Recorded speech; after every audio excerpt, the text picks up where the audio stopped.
Hey guys, thought I'd add a quick little update to this game just because, again, there's so much content not fully in it yet that it can't be a full Let's Play, at least not yet. The developers recently posted that they're going to update the mission system and add other general updates.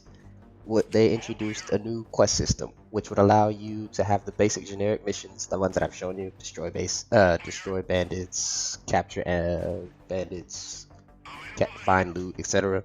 But then there'll also be some preset missions, so it'll only trigger one time. So an example they have is if an army of the Uman terrorists invade, you need to destroy them on the people's behalf. Completing that mission will give you more unique rewards, but they'll only trigger once every once in a while, not a whole lot. And the intention is to make the missions a little more dynamic, a little more fun, and more variations on how the quests are triggered, so it's not the exact same stuff. And they unfortunately do not have an update time. They have listed that because they intended to add so much more in such a small amount of time, they've extended the update time frame.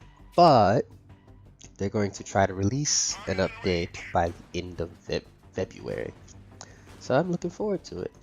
Another thing they seem to be looking to add in is a new event system. This is actually an older update, but I just now noticed it.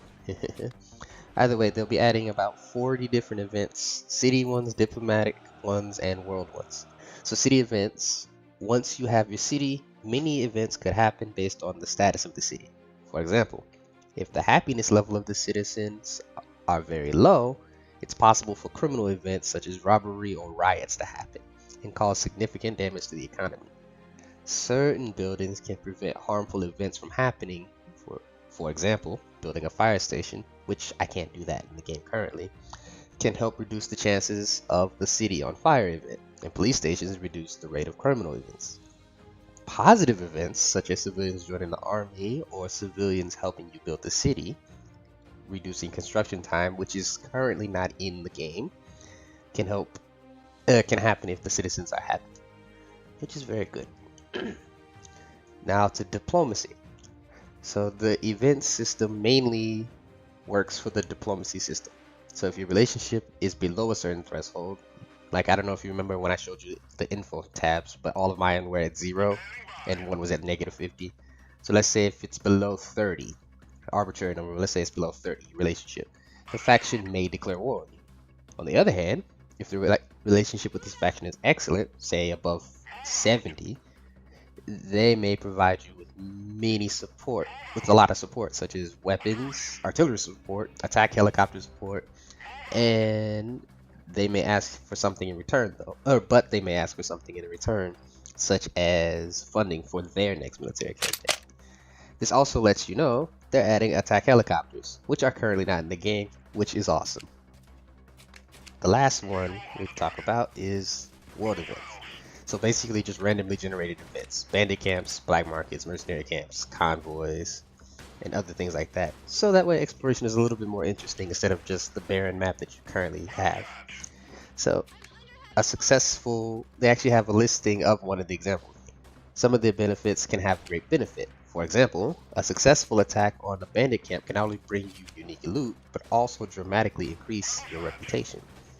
Which again, should take note, that's adding in a reputation system. I'm unsure how it's going to be implemented, but that's also going to be interesting too. And that's it, I believe, in terms of all of the updates for this game so far. I have some thoughts about these updates too. So again, like I said, I appreciate them. I like them all so far, and I think they will be very, very entertaining as they're added into the game. But what I'm hoping is that, starting with the events, I'm hoping that these aren't over-triggered type events, if that makes sense. So what I mean is, I don't want to be caught in a situation where every 3 days there's a riot, everyone's going to join the army, people are going to build this construction, a fire, a robbery, a riot. I don't want that to be in the game.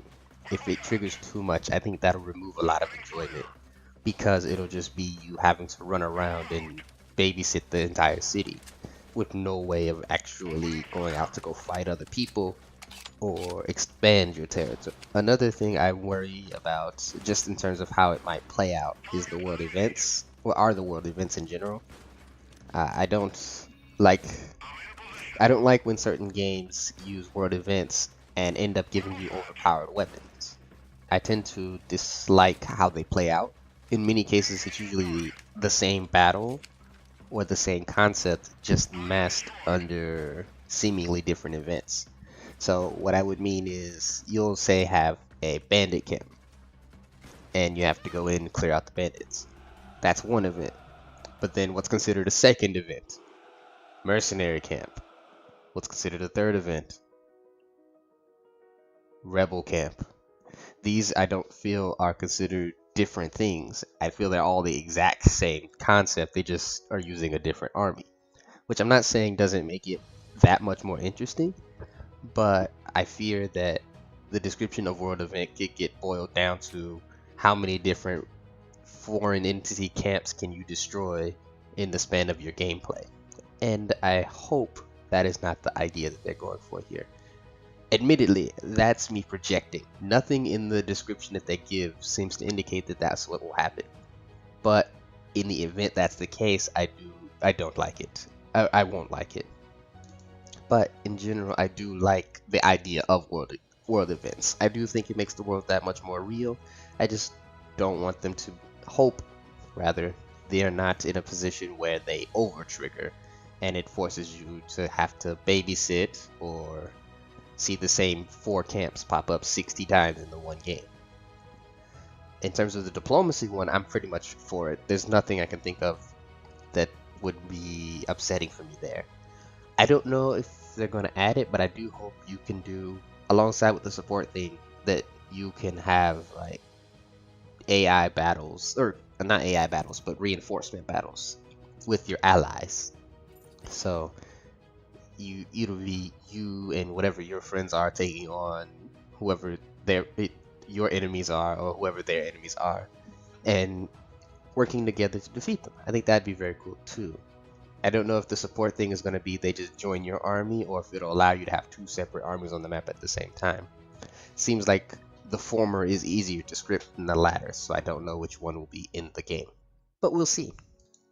I'm also excited over them adding in the new missions and stuff. I'm hoping that with the new missions and the uniqueness to them, that'll add a little more flavor to conversations with generals and other armies. Again, I didn't like the fact that if you talk to the armies, it's basically, I don't have a quest for you. Our army is prepared to take over the world. I think that makes everyone feel very, very, very fake and not real, and there's no interactions, and my immersion is very limited, because if every conversation is boiled down to basically 20 words, then what's the point? But again, I'm hoping with these additions and quest updates that people will be a little bit more interesting and will actually have better interactions. And that's it. That's my take on the new update so far, and I'm hoping they'll play out well. And I hope you like the video. Like and subscribe if you do, and I'll see you next time.